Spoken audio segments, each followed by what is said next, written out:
There'll be parties where hosting rum shots are for toasting and killing things out in the snow. There'll be scary ghost stories and tales that are gory of Christmases long, long ago. It's the most scariest time of the year. Woo!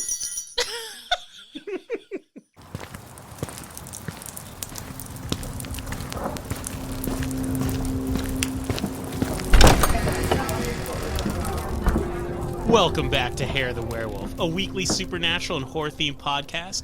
I'm Chase, and I'm here with Lily. Hey, guys. In each episode, we attempt to scare each other with research stories from around the world, and admittedly a few that are out of this world. So take a seat, grab a drink, and join us for our Christmas episode. Woo-hoo! It's Christmas, it's Christmas. So we decided to sing a different song with our own lyrics for the intro this time instead of Carol of the Bells. That was actually a suggestion from one of our listeners, so shout out to you. I think he listens. I hope he does. If not, then he's just being cool anyway. Yeah. So unless you're listening to this episode on the 26th, it's actually 364 days till Christmas, so a little bit long. But I bet your decorations are still up, so still counts. Yeah, still counts. For those of you that had to go out and about over at any point over the last week, I'm really sorry. It's as crazy as hectic as ever. You wouldn't know that the last 2 years happened with how many people are out there, which is cool. Lots of stress-induced parking lots, though, and the checkout lines have been ridiculous, even at grocery stores. And that's what we're here for over at Hair of the Werewolf. A little drink and some scary stories to calm the nerves and get into the holiday spirit. And so right now, I am drinking Guinness, and Lily's drinking an IPA. Yes, it is the what is it called? Mass Ascension. And my brother gave me this drink earlier today when I saw him for Christmas Eve. Boop. There we go. I am ready. Well, Guinness to me is such a winter drink. I love it. So this is pretty exciting. So Christmas is one of the best times for scary stories. Always has been. I recently found this quote that I want to share with you because I thought it was quite awesome. This was penned by humorist Jerome K. Jerome back in 1891. Quote, "It always is Christmas Eve in a ghost story. Christmas Eve is the ghost's great gala night. On Christmas Eve, they hold their annual fete. On Christmas Eve, everybody in Ghostland who is anybody comes out to show himself or herself, to see and to be seen, to promenade about and to display their winding sheets and grave clothes to each other. Whenever 5 or 6 English-speaking people meet around a fire on Christmas Eve, they start telling each other ghost stories. Nothing satisfies us on Christmas Eve but to hear each other tell authentic anecdotes about specters. It is a genial, festive season, and we love to muse upon graves and dead bodies and murders and blood." End quote. I just wanted to put that in there because I like it. I just want to say that going back into the 1800s, people were still like, Christmas, ghost stories, they're the same thing. It works. It makes sense to me. And that's kind of how we live here at Hair of the Werewolf. All right. Well, now that we have our drinks and I have my beer, which I'm going to sip again. Maybe we should ring the bell every time I drink. So basically the entire episode. Okay, so let's just get into it. My story for today is the Changeling. Oh, yeah. I got inspired to do this creature after we rewatched the Christmas Horror Story, as we do every year. And for those of you that haven't seen that movie, it's like an anthology film with a lot of different stories, and one of them does have to do with changelings. And if you don't know what that is, that's perfect, because Lily's got the lowdown. Yes, I do. They are more popularly known from Irish and Scottish folklore, but stories that resemble a changeling can be found in many European countries. It's a fairy-like creature with very human-like features. I think many of us know about this, but in Irish lore, a fairy is not a very kind or cute thing that we often portray in movies. Yeah, it's not like the childhood kind of thing. No, not like Tinkerbell, nothing like that. She kind of sucked. Let's be honest. Well, in the movie, she stole a baby. She was snooty. Yeah, she is snooty. They can be evil and wicked, and they basically would not hesitate to harm a human, for sure. I don't remember if I mentioned this fact when I covered the leprechaun, but fairies were believed to have been called Tuatha De Danann, who were the first tribes to arrive in Ireland. They were godlike entities that predated humans. They wouldn't be the only tribe to arrive in Ireland, and eventually there was a war between the different tribes. The Tuatha De Danann were defeated, but instead of leaving Ireland, they decided to shrink themselves and live underground. So it's a true story. It's a true story, basically, is what I'm doing. All my stories are true. I lost. Time to get short. There are many different types of fairies and creatures alike that are derived of fairy lore. Some were good, some are bad, and some keep to themselves, and others love to mingle with us humans. Those are including the changeling. Here's some descriptions. So, one of its gifts is the ability to resemble a human child. They don't really grow very large in scale. They're often depicted having beards, long teeth, have thick, giant heads, and glowing eyes. So, to me, that sounds a lot like the way I've seen leprechauns. Yeah. Oh, yeah, because I know in like the cliche Western depictions of them, they're always wearing, like the green outfits. But I mean, to me, yeah, the beards, the big old heads, that seems to be the way I picture them. Yeah, I can kind of see that. Yeah. So they have an unquenchable appetite. They eat and drink all day. Okay, that does kind of sound like a leprechaun now. They're intelligent and insightful. When they think they're alone, they'll start singing, dancing, and playing instruments. So, I don't know, it sounds like a good time. Yeah, it sounds like partiers. Yeah. We do that too. Maybe. We're changelings. Wait a minute. Having these fairy creatures roaming the woods wouldn't be an issue if it weren't for their more notable behavior, which is stealing children. If we're talking about fairies or pixies who traded their own babies, it might have been because they wanted their offspring to have a better life. A carefully chosen human mother would be able to provide the child with better nutrition and just a better life. In other lore, it's believed that changelings never look like they've aged past childhood, so they do age, but they just don't look like it. They're kind of like the elves in like Santa Claus lore, because they like always look that age. But forever. they look young, but they're like super old. Yeah. They take advantage of this fact by switching the very elderly changelings with the human child so that it can outlive its last years or like last months in comfort. Weird. Yeah, it's kind of sad. So they're not comfortable partying and singing and dancing? Well, they can do it all their lives once you get really old. So they just want to go hang out in some like Thomas the Tank Engine sheets and be like, just this be is like the life. coddled and yeah, basically, I guess so. Yeah, that's what they kind of just do, which is really sad because then the mother just thinks that the child died early because the changeling would eventually perish. But then what happens to the kid? Oh, I don't know. They just keep it. Well, there's something. I'm actually going to get to that. Okay. Yeah.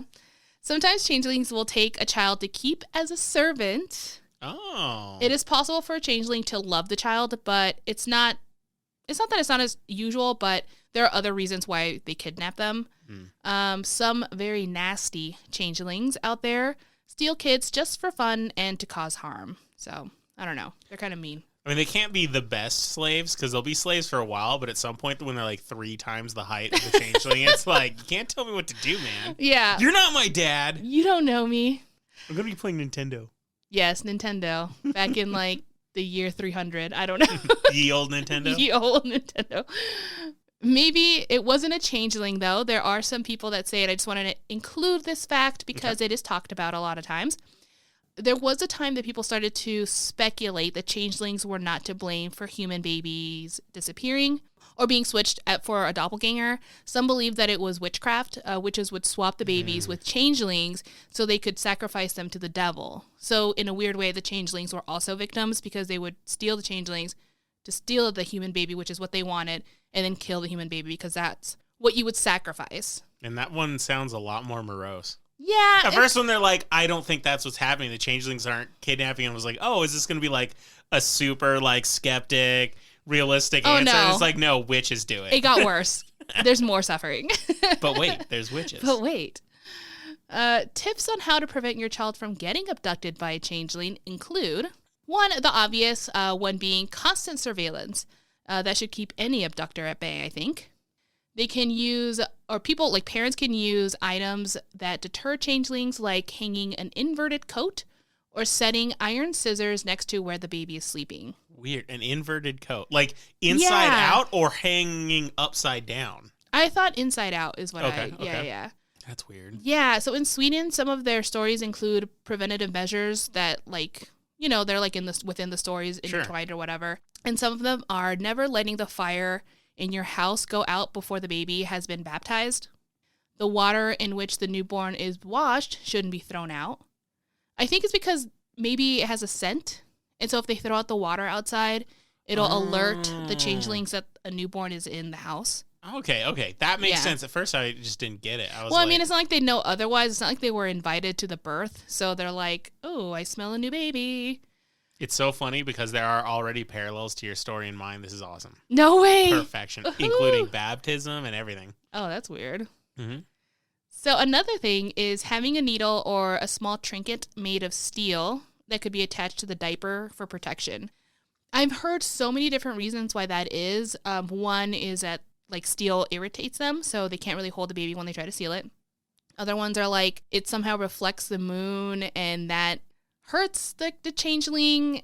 There's a lot of different reasons. Man, that's interesting considering how prevalent steel is in things now. Yeah. You know, that would be like a good argument. Like, why don't you see changelings anymore if they really do exist? I'm like, well, it's because steel's in everything. Because we have it in everything. Yeah. What if your baby wants to pierce its ears and you're like, oops. Can't touch that baby. You can't touch it's that. a rebel. Yeah, exactly. So I can tell you right now that no Mexican baby is a changeling because we get our ears pierced pretty early in life. Let's see. If you weren't able to watch your baby for 24/7 like an insane person, and a changeling somehow managed to switch your baby, there are some ways to recognize the signs that it is a changeling. Okay. Here are some of them. Constant eating and drinking. Oh, yeah, we saw that in the movie. Yeah. All right, cool. This may include alcohol, so if your baby is downing some whiskey, you might want to rethink that.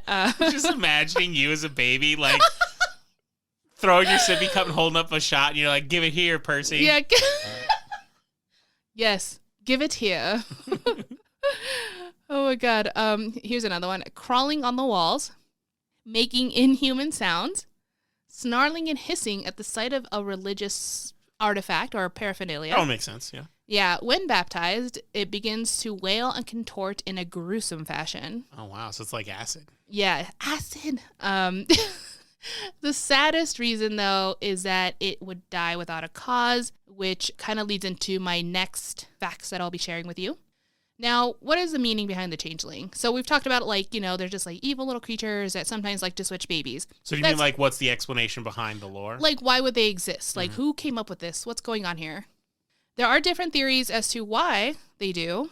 Folklorist D.L. Ashliman wrote an essay called Changeling, which talked about the association of what the changeling represented in the pre-industrial European family. Poor families that struggled to get by day to day were heavily reliant on the ability to work, and this included children so that they can help for the family's survival. When there was a member of the family that was incapable of working, i.e. a baby, it became a huge burden that drained the family from its resources, so much so that the baby would be viewed as a threat. As Ashland put it, quote, "The fact that a changeling's ravenous appetite is so frequently mentioned indicates that the parent of such unfortunate children saw in their continuing existence a threat to the sustenance of the entire family." Oh, man. Yeah, changelings' tales support their historical evidence in suggesting that infanticide was frequently the solution selected, end quote. So they're like, we can't feed ourselves, we got to get rid of the baby? It's like we have enough and now we have too many, almost, yeah. Infant mortality was also very high, so just like natural deaths that might occur. Stories like fairies and witches stealing their children may have been a coping mechanism. Additionally, it can ease the blow if your kids die to be able to think anything that makes you believe that it's some other force against you. Exactly. That's going to help. And just something that would have already been intertwined into your like stories and beliefs and stuff like that. You can be like, well, it's not my fault. It's not me that did something wrong. It's the evil creature that came and stole my child. Yeah, totally. This unfortunately goes into my next thing that is really sad. Children that were born with a disability. Oh, no. Say it ain't so. I know. Whether that was physical or mental would not have been something that was well understood or even accepted at the time. Yeah. Best way to explain this away would have been that to claim it wasn't your child. Instead, it was a much easier coping, again, mechanism to believe that the child was not of human parents, but in fact traded by an inferior baby from fairies that wanted a perfect child. Not so fun fact, changelings are sometimes called oafs. This is when a changeling is born with a less than perfect feature. So now it's a changeling thinking there's something wrong with their baby. This motivates a fairy to make the trade. So they're like, I want a better baby. And then they steal a human child. Gotcha. Yeah. Many changelings legends have mothers finding other violent solutions when faced with a creature. One popular legend that took place in 1580 was of a woman that worked in the field harvesting crops. She had just given birth a week prior before she was asked to come back to work. Concerned about leaving the child at home, she decided to bring it with her. And so while she was working, she kind of placed it in a small lump of grass. A while later, she returned to nurse the baby, but as soon as it started nursing, she was heard screaming and crying in despair, claiming that the baby, there was something wrong with the baby. The baby made inhuman noises as it greedily drank her milk. That's another fact about changelings. They're just like obsessed with drinking milk. Not knowing what else to do, she kept the baby for several days, but it was just so misbehaving and a trouble to keep around, and she was about to basically lose her mind.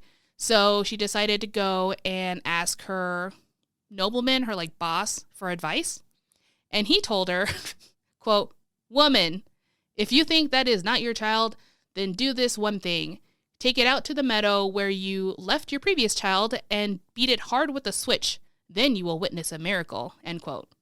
The woman did as she asked, and, as soon as she started whipping that baby, the devil came out of nowhere with her actual child and said, "There, you have it," and then took his own baby back. I don't know what to do with that story. I don't know. So, these are just really weird legends. I don't know if this stems from something that might have happened actually, but with a twist. Part of me is horrified that she was like, yeah, I can just leave my baby in the grass, go to work, and come back and feed it. That's terrible motherhood. I don't think she had a choice. But then I'm also kind of shocked because she only had 5 days after the baby she had to go back to work. I didn't know that the American maternity leave system was employed in the 1500s. Yeah. So was the devil upset? He's like, damn, that woman's whipping my baby. I might as well get it back. I was like, wow, she's way mean. If anyone's going to push my baby, it's going to be me. You're doing it wrong.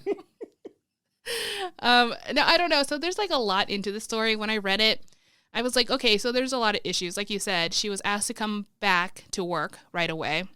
So that probably added stress to her body, her mental state, and her ability to take care of her kid. So her seeing the child as maybe evil or something's wrong with it, it was probably something that was just going wrong in her mind or her life. And maybe saying to the nobleman, I need your help or something like that could possibly have given her some sympathy and maybe relief so that she can take, I don't know. This is all speculation that I have. This is literally my opinion. I didn't read this or anything. It's just my observation of the story. I'm like, this is already horrifying on her.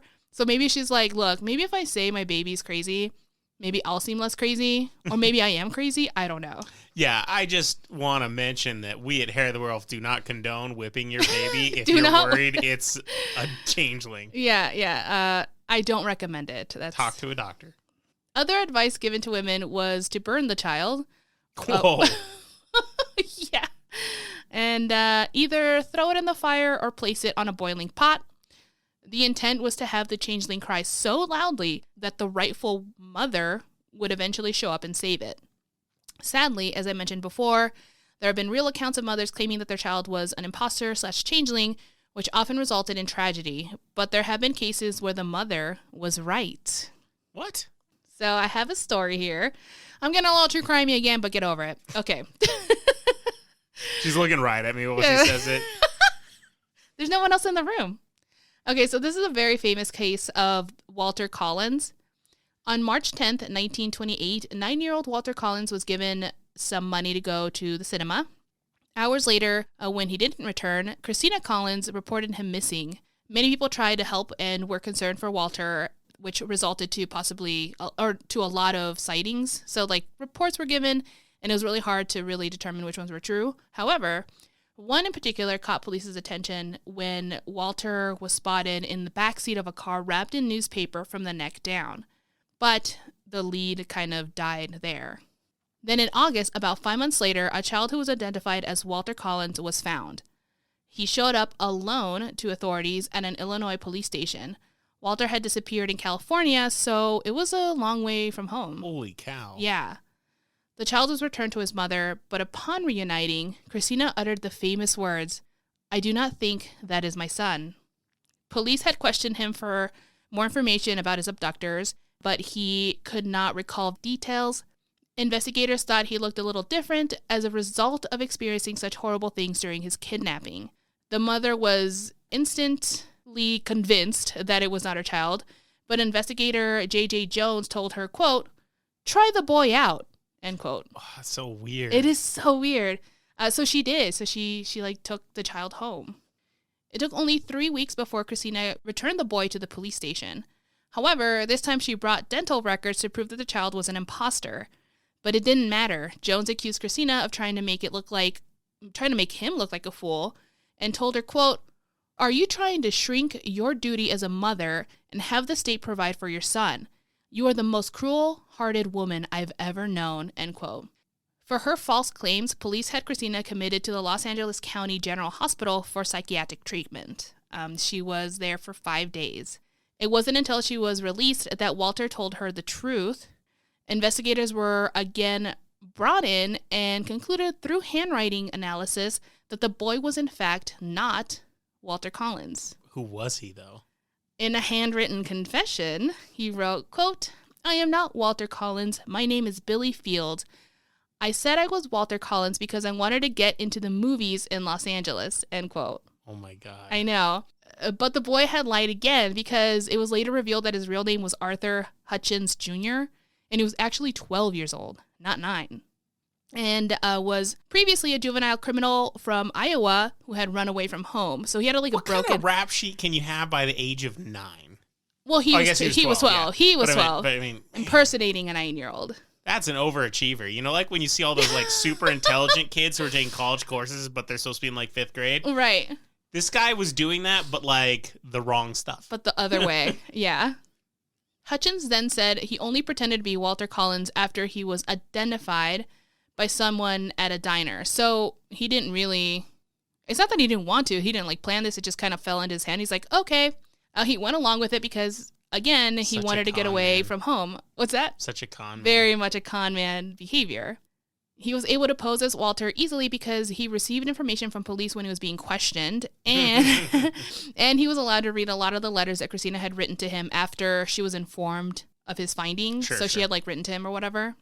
After the truth was exposed, Christina sued J.J. Jones for false imprisonment, which she did actually was awarded $10,800, but he never paid. So he's kind of a jerk. More importantly, Walter was still missing. Without going into much detail, a couple, a man and a woman, who were later responsible for some other crime called the Wineville Chicken Coop murders, admitted to also killing Walters. However, no physical evidence was ever recovered, so we can't 100% say it's true or not, so we don't know. This is a very famous case, and in fact, it was made even more famous because in 2008, Clint Eastwood directed an adaptation of this story called Changeling and starred Angelina Jolie. Do you remember that? I kind of remembered when I read that. Yeah, so when this came out, I actually didn't know what a changeling was back in the day. And then, so when I saw this, I was like, oh yeah.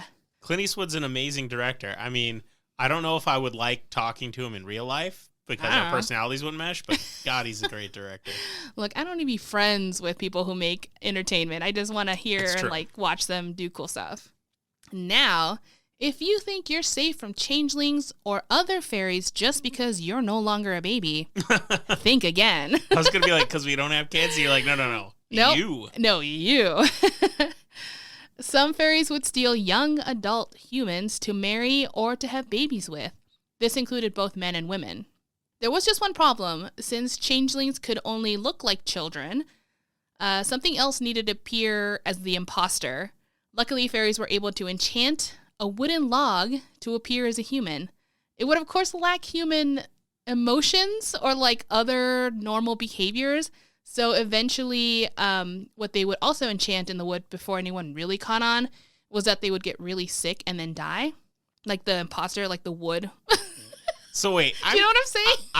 This story has gotten me really confused. Okay. So I'm sure all the listeners totally get it, but I'm feeling Let's rewind. So you said changelings want to have babies with humans. Yeah, so they'll like steal a human to if they saw a human that was like super beautiful. And or they're whatever. like, I want to have babies with them, so I'm gonna make a log look like a person and seduce them or something? No. Oh. Sorry.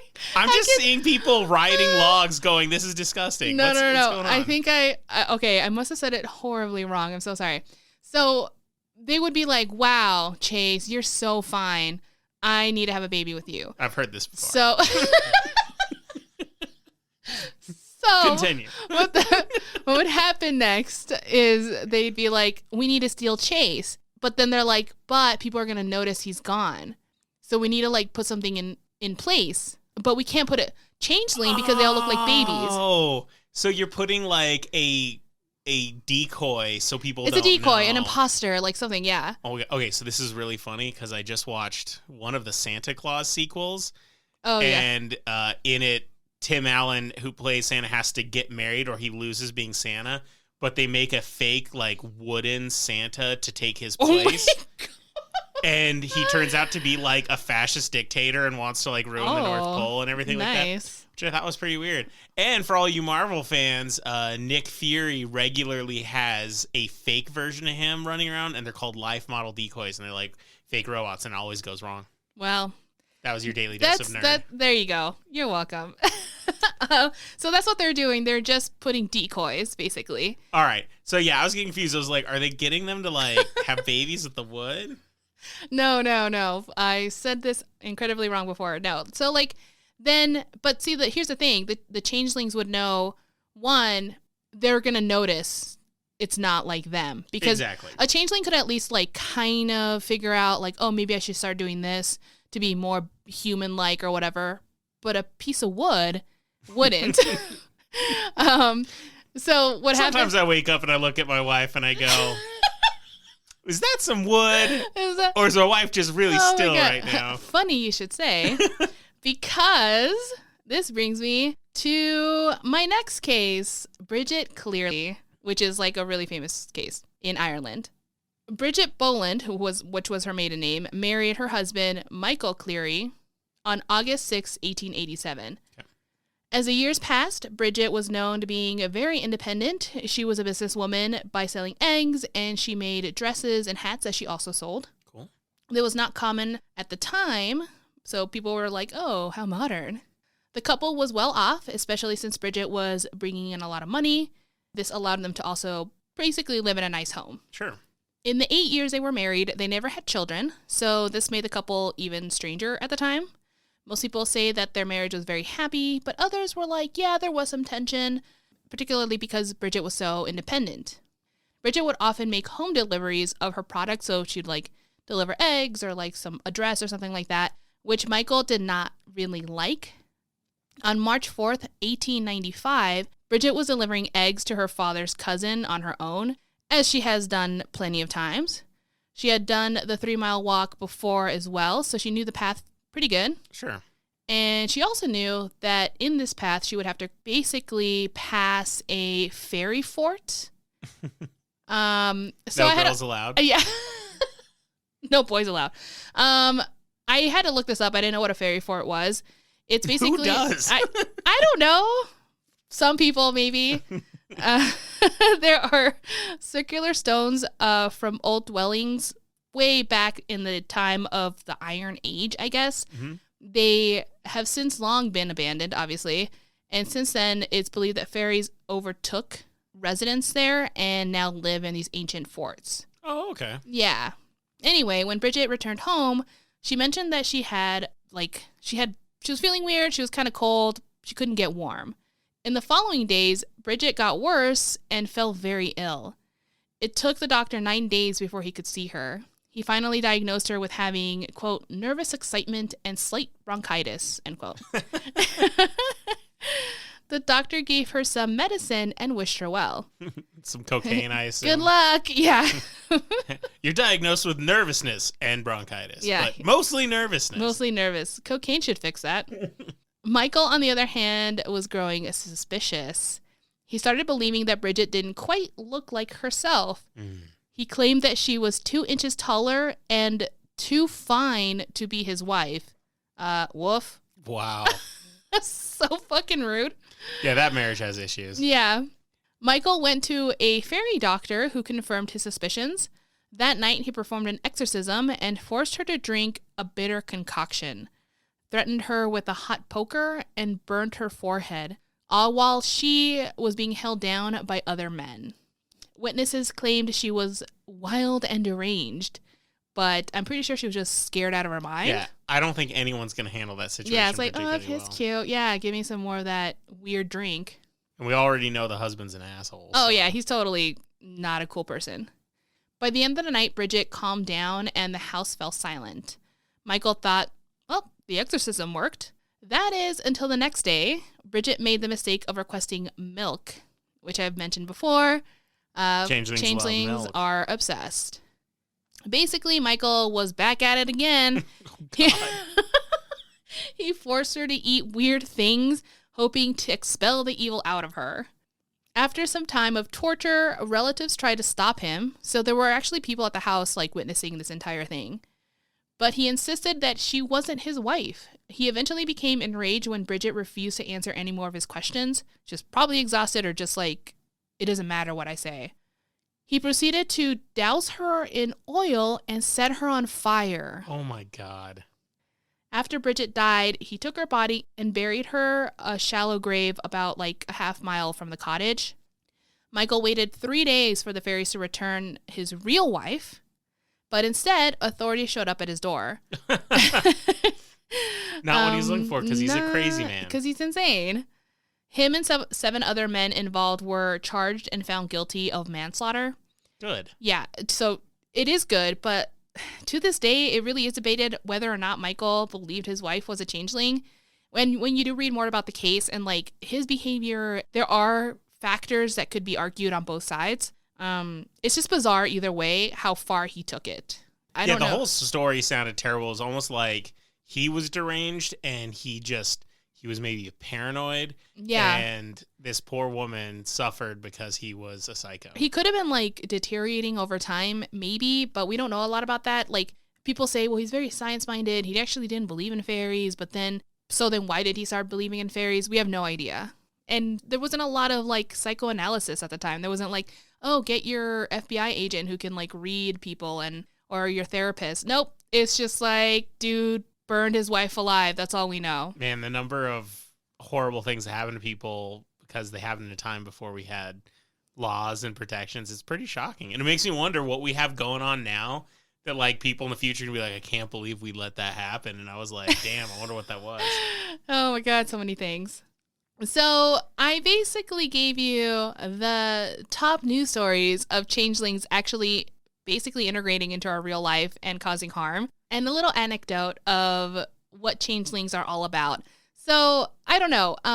People still actually believe in these creatures, but fairies in general. So it's not just like changelings themselves, but they do believe in fairies. And so I just thought, hey, let me learn a little piece of that. And here we go. Well, I will admit, I find the idea of a changeling very terrifying. I don't believe in them, but I do think the idea is terrifying because if even you had a partial belief that this could happen, one day, you and me as a married couple, we have off days where we've gotten really good at noticing and being able to tell each other, I'm feeling off today. But, that's because at least in that respect, we have communication. But you can imagine throughout history with millions of people, they don't have that kind of communication about that specific thing. Right. And someone's like, my wife's acting weird today. My husband's acting weird today. And all of a sudden you're just like, this is weird. And then you kind of hold on to it and you kind of grudge it. And then all of a sudden it's like, yep, I don't think that's my husband anymore. I don't think that's my wife anymore. And you could see how it might descend into this really bizarre paranoid delusion. And it could just be really dangerous. I mean, this is one of those concepts, the concept of a changeling, that you're better off never having heard it because the minute you've heard it, it's now in your consciousness. Right. You now know this idea.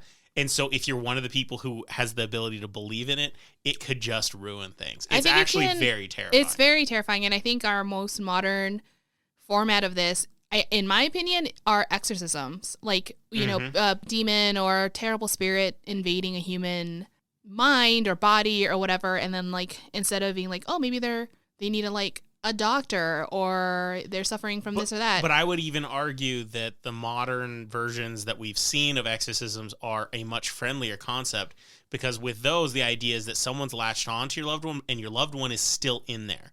That is your loved one's body. They are in there, and there's a demon on. But with a changeling, the idea is that's not the person I know. That's a demon. We can kill that one because the real one's somewhere else. That's more dangerous. That's what happened to that woman. That's what happened to her. Yeah, but he kind of left her alone that one time thinking like, oh, the first exorcism worked. So he was kind of doing things weird. I get that, but let's just put yourself in that shoes. Would you rather people think you're possessed and do exorcisms on you, or would you rather them think you're a changeling and be willing to kill you and hope the real you comes out of nowhere from later on? Yeah, well, that was like the later result. So I don't think that was a whole process in his head. I think the changeling in general, like if someone actually thought you were a changeling, well, duh, it's going to be scarier. No question. Yeah. But with an exorcism, people have certainly died. I mean, you've covered a story where there was that poor young girl whose family like drowned her basically because they kept feeding her water or something. Oh, yep. That was I can't remember horrible. why, but yeah. So I think it was like she was possessed by a spirit. They believe she was possessed. Yeah, that was one of the ones that the horror stories from an island. Yeah. One of your tiki terrors. And so I just remember that, and I'm like, dang, that didn't even have to do with specifically demons or, you know, Catholicism or like that I hear in Mexico or something. Right. Yeah, I don't know. I thought this story was going to be a lot more fun. I'm not going to lie. Like I went into it, I'm like, ooh, changelings are so cool. And like, you know, yeah, they steal babies, but like, I want to hear more about it. Like, what do they do on their off time? So, yeah, it kind of turned out to be like basically an excuse for terrible human behavior. I think it's like just paranoia fuels. Yeah, exactly. I don't know. You're like, oh, it wasn't fun, but to me, I'm actually finding the concept of it terrifying. I think that was no. I meant this was like a great story. I've covered other cryptids that I think are just like, oh, Bat Squatch, you crazy, like fiend who's just flying in the sky. But this one's real. But this one's like really scary and affected a lot of humans. Killing anyone. No. People died. Yeah. This is no Bat Squatch. All right. That was good. All right. So changeling. Well, I think we need to take a quick break and get more drinks on so that we change into the drunk versions of ourselves. Woohoo! We'll be back in a few.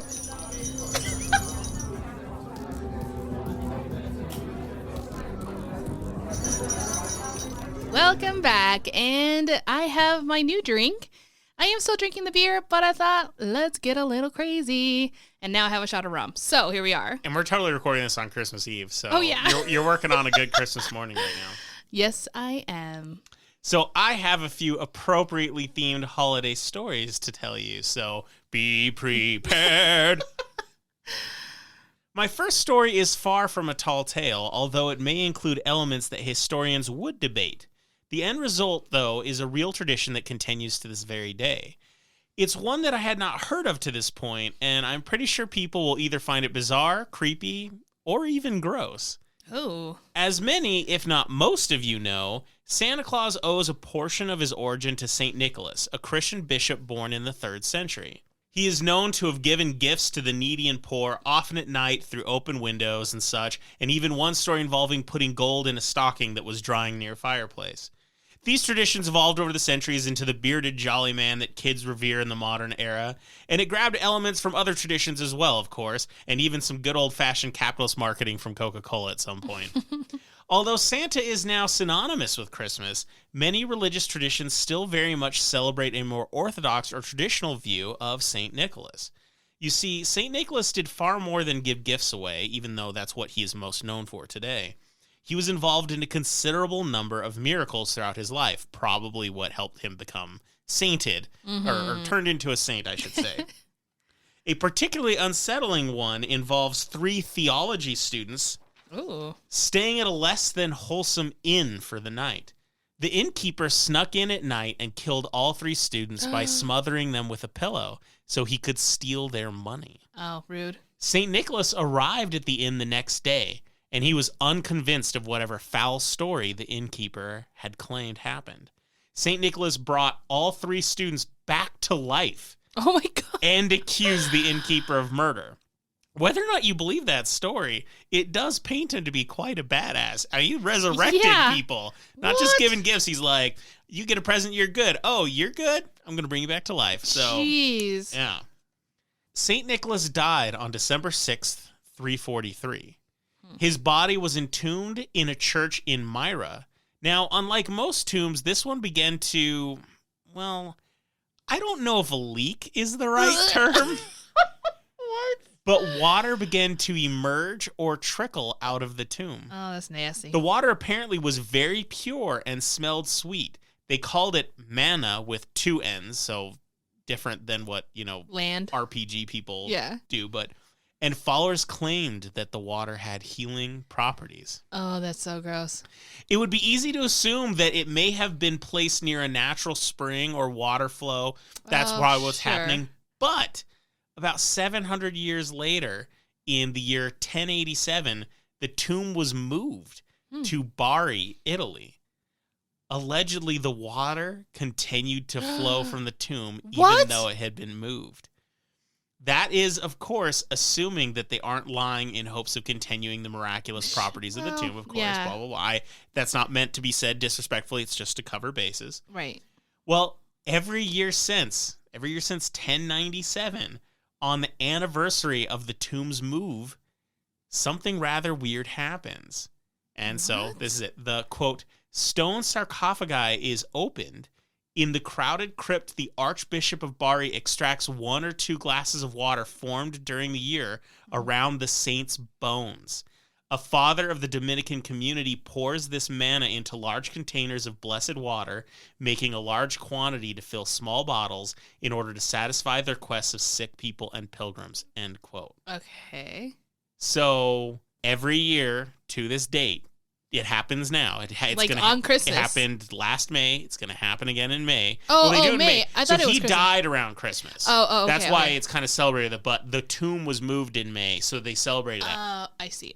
Every year, and I saw a video of this, they go into the sarcophagi. You don't get to see what's happening in the sarcophagi, but you see, like, the archbishop's, like, kind of going into a hole, and you see his, like, butt hanging out. Right. Like his bottom end, I guess. And he comes out with, like, 2 containers with water in them. What? And it's that is so weird. Yeah. With no intent of being rude or judgmental, this whole thing kind of gives me the heebie-jeebies. I don't know if I want to drink that water. Nothing says Christmas like eggnog and corpse juice. Give me that juice.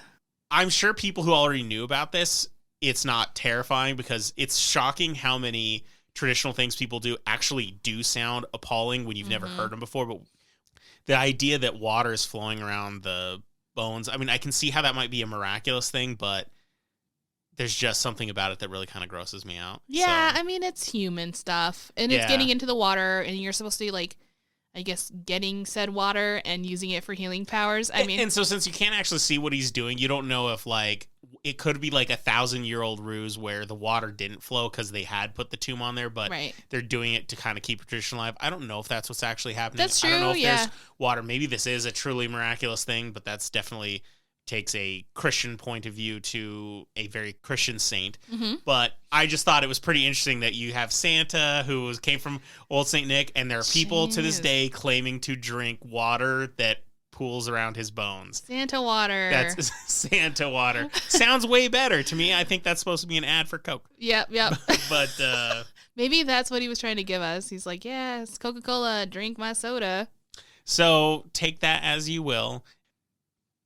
Now, my next story is far more in line with the things that go bump in the night, and is actually quite a fitting tale for the name of our podcast and imaginary pub, Hair of the Werewolf. Ooh. It was also heavily derived from the Wikipedia entry, so thanks to all the people who contributed to that. This is a heavy Wikipedia one, but it was actually a really good Wikipedia entry, so now you guys don't have to look it up. Just let me dictate it to you with my wonderful voice. Hell yeah, well done. I want to tell you about a delightfully creepy cryptid that terrorizes humanity during the holiday season. Oh, okay. I want to tell you about the Kallikantzaroi. What? Yes, this, if I'm pronouncing it correctly, I watched a lot of videos to see, and it seems like for the most part, people are pronouncing it Kallikantzaroi. Okay. A Kallikantzaros, so Kallikantzaroi is the plural, Kallikantzaros refers to a singular one. So Okay. a Kallikantzaros is a wolf-like goblin from southeastern European folklore.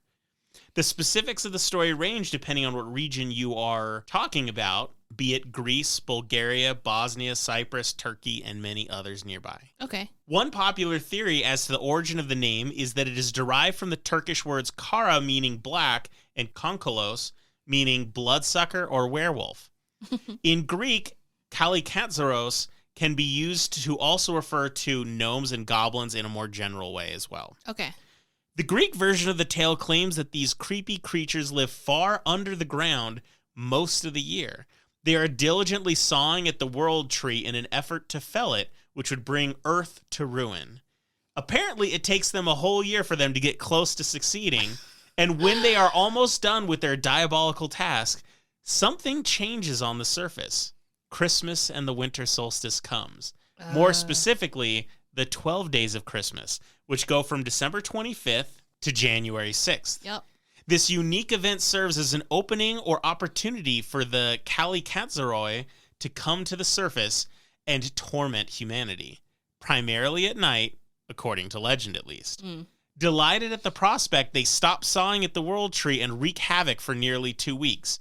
When the sun begins to change its position in the sky and the nights grow shorter, the Kallikantzaroi must retreat back underground to continue sawing at the tree. Okay, so they just like to party during the day. I like to go, well, at night. Oh, at night. Yeah, night is when they like tormenting people. Oh, torment. So that's when they have fun and Yeah. like do their wickedness. Exactly. So at the end of the 12 days of Christmas, they have to go back underground. They're like, oh, we're going to continue sawing the tree. Oh, okay. Only in their absence, the tree has healed itself, thus beginning the vicious annual cycle of working most of the year and then partying too hard and having to redo it. This story sounds familiar. I've been there. Are we them? Wait a minute. Are we the baddies? Apparently, we're just every cryptid out there. It is also said that children who are born during the 12 days of Christmas were at risk of becoming the Kallikantzaroi when they become adults during the season. Of course, out of fear, people resorted to barbaric practices such as singeing the baby's toenails to try and prevent this. Oh, what? I, however, think this might stem from something far more basic. Kids born around Christmas often get shafted with their presents. Vivi. So when they become adults, I think out of bitterness, they just drink and party extra hard during the holidays. Sure. And people just can't handle the partying, so they're like, they're demons. They're goblins. demons, obviously. But I digress. In response to the hellish antics of the Kallikantzaroi, people have adopted various methods to protect themselves should one attempt to come in their home.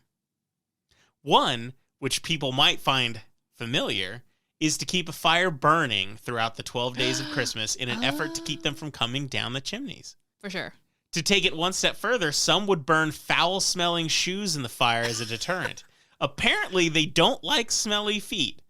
I had one friend back in the day whose feet could have been used as chemical weapons, and I gotta say, you don't have to be one of these goblins to be repelled by nasty foot odor. Right. So. I think that's just general. Yeah. I mean, and plus, that means that people have to smell it when they're burning in the house. This is awful. Another tradition involved people throwing a syrup-filled pastry called a locumatis. I apologize for my pronunciation. If I'm pronouncing it right, so they threw these pastries on the roof. They don't just throw them on the roof like Walter White did in Breaking Bad either. Right. They have to sing a song while they do it. And that together is said that the little goblins will eat the food and then leave your house alone. Okay, so it's kind of like... Sounds like an offering more. We kind of gave you something, leave us alone. Yeah, like an offering. That's exactly. But they have to sing a song. Apparently, you have to sing the song as well. I don't know what the song is. They didn't give me a name or anything like that, but... I think that's fun. I think people, when they give me food, they should also sing. Oh, yeah, like just tell everyone it's your birthday when they come there and they just come out all the singing time. happy birthday. Exactly. Make it a party. My favorite method of keeping the Kallikantzaroi at bay, however, focuses on how stupid they allegedly are. It is said that they can only count to 2, And if they were to ever count to 3, which is a holy number, it would cause the creature to kill itself. What? So in a battle of wits, people would leave a colander out on their doorstep. Intimidated by the number of holes in it, the Kallikantzaroi were believed to sit at the doorstep counting the holes all night in vain, unable to go above 2. And the task would keep them busy until the sun would rise, causing them to flee. Oh, okay. That actually kind of reminds me a little bit of the Boo Hag, that she had to count like the straws in a broom or something because she's insane. It makes me wonder if... What is it about counting? I wonder if it's because counting is actually, it is a difficult thing for everyone to learn at first, you know, because it's abstract concepts and everything like this, that a lot of these stories tend to demonize people who struggle with that stuff. It's pretty unfair. Man. So there are other versions of this story as well. In Serbian folklore, the Kallikantzaroi are small, fat, and unsightly, more typical of the goblin image most people imagine today when you hear those words. The 12 days of Christmas timeframe used to be referred to as the unbaptized days. These are believed to be a time of high paranormal and demonic activity.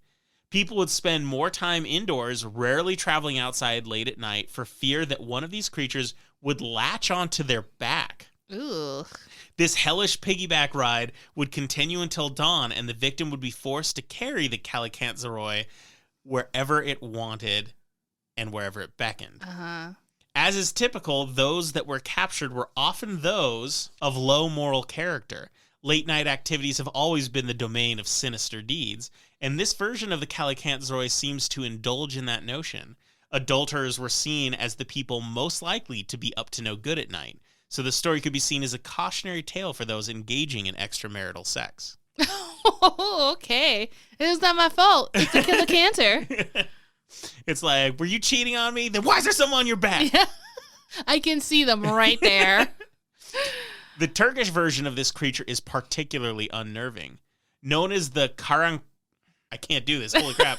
Kallikantzaroi in the Anatolian region. This version of the creature is seen to be covered in hair and is quite large. I even heard it mentioned Sasquatch-like. Oh, nice. They also appear around the same time of year, only in this culture the time is 10 days long and is known as the Zemheri, which means the dreadful cold. Instead of invading your home, these creatures are known to stand on dark corners and shady areas of town. When people would pass by, they would run the risk of being asked a question by one of these creatures. If you ignored it or failed to answer, you ran the risk of it killing you on the spot. Holy shit. However, if you answered, you might have a chance to escape. They are said to be good at imitating voices, too, allowing them to bring in even the most cautious of bystanders. Hell no. I totally would be lured. I already know it. There are actually many other versions of this creature from Bulgaria, Albania, and other places, but I decided to keep it to the ones I could find the most information on. Thank you, Wikipedia. Most of these stories seem to work as cautionary tales about being out at night or in seedy areas. I imagine that much like today, the holidays were a time of rampant drinking and partying, which could lead to other forms of debauchery. The Kallikantzaroi is a fitting way to try to keep those people in line during the longest nights of the year. That's super cool. I love it. So those are my two little Christmas horror stories. Christmas horror creatures. Heck yeah. So that, like, need not I say anything? That reminds me of the cryptid I covered a while ago. It was called the Kuri, I think. Do you remember that? It does sound familiar. That was like episode 100 million years ago. Yeah, we do a lot of stories, so sometimes. So it lived in the moors, and if you walked off the path, it would like latch onto you. Oh, see, that and sounds then familiar. yeah, you start to like hallucinate, and it's because it like possessed you kind of thing, but it kind of lashes on your back too. Like you can only see them or you start visualizing them. I can't remember the whole story anymore because it was like a long time ago, but yeah, that was totally a little reminiscent. And you're right, it did kind of like go into the changelings thing, so it's so weird. A little bit. It seems like a lot of cryptids have a lot of connections, and I don't know if it's because they have a shared past coming from a singular story or if they all just tie into a lot of common human fears and paranoias. So when they manifest, we see the similarities in what they do or what they what kind of fear they inspire, but everything Yeah. else is kind of different. Could go either way. I bet there's people who loved get it. paid to figure this out. Oh, yes. I freaking love these stories. They were so fun. See, this is what I was looking for. The fun. And I gave it to you. And you gave it to me. You brought the fear and I brought the fun. There you go. But I think that brings our Christmas episode to a close. So thank you guys for joining us at Hair of the Werewolf. We want to wish you all a happy holiday season, be it Christmas, Hanukkah, Kwanzaa, or any other awesome celebrations that you have. To any new listeners, we hope you enjoyed it. And make sure to catch our next episode or deep dive into any of our other 80-plus episodes. And for our longtime listeners at work or driving, have a safe day. And for those of you that are drinking, we hope your tomorrow isn't too rough. But if it is, don't worry, because the best cure for a hangover is fear. Bye. Bye.